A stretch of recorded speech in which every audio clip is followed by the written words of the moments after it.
నల్లమల అడవుల్లో మంటలు అదుపులోకి వచ్చాయి. 15 మంది ఫారెస్ట్ సిబ్బంది తీవ్రంగా శ్రమించి మంటలు ఆర్పేశారు.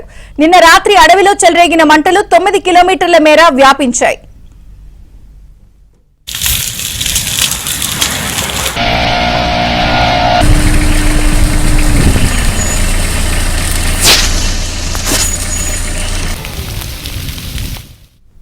నల్లమల అడవుల్లో మంటలు అదుపులోకి వచ్చాయి. పూర్తి వివరాలు సుంకన్న అందిస్తారు. సుంకన్న, విజయచంద్రిక మహానంది ఆలయ వెనుక భాగంలో ఉన్నటువంటి నల్లమల ఫారెస్ట్ లో నిన్న సాయంత్రం 6 గంటల సమయంలో అది స్వల్పంగా ఏదైతే మంటలు చెలరేగి క్రమక్రమంగా దట్టమైనటువంటి మంటలుగా వ్యాపించి ఎగిసిపడుతుండడంతో అక్కడ ఉన్నటువంటి భక్తులు అదేవిధంగా చుట్టుపక్కల కాలనీ వాసులు కూడా గమనించి విషయాన్ని అడవిలో కార్చిచ్చు రేగిన విషయాన్ని కూడా వెంటనే అటవీ శాఖ అధికారులకు కూడా సమాచారం ఇవ్వడంతో అటవీ శాఖ అధికారులు వెంటనే హుటాహుటిన ఫైర్ ఇంజిన్ తో అడవిలోకి వెళ్లారు. అయితే అప్పటికే చాలా వరకు కూడా అడవి కాలిపోయింది. అయితే రోడ్డు మార్గం కూడా అడవిలోకి వెళ్లేందుకు కొంత సరిగా లేకపోవడంతో కొన్ని వేరే మార్గాల నుంచి కూడా ఎటకేలకు సంఘటన స్థలానికి చేరుకొని దాదాపు 12 గంటల పాటు కూడా శ్రమించి ఆ ఫారెస్ట్ సిబ్బంది అధికారులు కూడా అక్కడే ఉండి ఈ మంటలను కూడా ఆపివేయడం జరిగింది. కొద్దిసేపటి క్రితం ఈ మంటలు అదుపులోకి రావడంతో ఫారెస్ట్ అధికారులు కూడా ఊపిరి పీల్చుకునేటువంటి పరిస్థితి. అయితే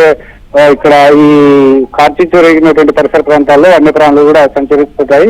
అయితే దాదాపుగా అక్కడే ఒక ఫైర్ ఇంజిన్ ద్వారా మంటలను అదుపులోకి తీసుకొచ్చే ప్రయత్నాలు చేశారు. అయితే ఈ ఆకులు రాలి ఎక్కువగా ఉండడం, అదేవిధంగా ఎండలు కూడా బాగా అయితే ఎక్కువగా ఉండడం వల్ల మంటలు కూడా క్రమక్రమంగా వ్యాపిస్తుండడంతో కొంతవరకు కూడా మంటలను అదుపు చేసేందుకు కూడా సాధ్యపడలేదు. ఇరుకైన అయితే దట్టమైన ఫారెస్ట్ కాబట్టి అటువైపుగా వెళ్లేందుకు వాహనాలకు కూడా సౌకర్యం లేకపోవడం వల్ల ఫారెస్ట్ సిబ్బంది కూడా బకెట్ల ద్వారా బిందెల ద్వారా తీసుకుపోయి అయితే కొన్ని చెట్ల కొమ్మల ద్వారా కూడా ఆ మంటలను అరికట్టేందుకు కూడా ప్రయత్నం చేశారు. చాలా శ్రమించి కూడా ఫారెస్ట్ సిబ్బంది అధికారులు కూడా ఆ మంటలను ఆర్పేయడంతో ఊపిరి.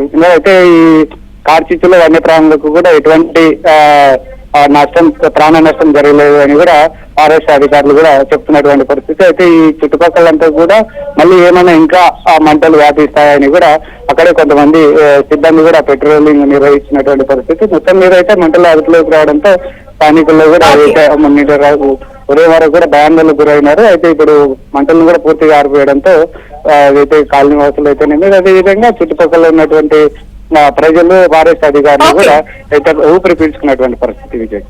Thank you.